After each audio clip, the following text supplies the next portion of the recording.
Ate Guy, napag-uusapan po yung inyong nominasyon bilang National Artist. Opo, pwede ba namin mapakinggan po muli? Ano po inyong damdamin doon, Ate Guy? Alam niyo po, noong araw pa na panahon pa kung sino yung naririnig ko na ako daw sasali sa National Artist. Then hindi ko pa nga alam nung araw po yun. Pero ito, totoo po ito. Minsan po hindi talaga ako nag-isip na maging national artist. Hindi sa ano pa mang bagay.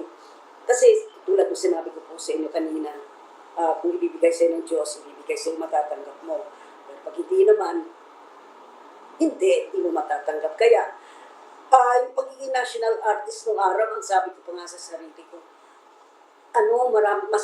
mayroon pang mga artists na mas karapat dapat na tagurian ng gano'n. Pero, ang nagpapasalamat ako dahil pinaglalaban ako ng mga fans, ng mga guro, ng iba-ibang sektor, ng mga sa lipunan. So, yung laban po ang panalo na ako doon pala panalo na po ako eh. Hindi mo na kailangan maging national artist para lang matawag na national artist. Yung pagmamahal lang, pakikipaglaban ng mga tao sa iyo, sapat-sapat na po sa akin.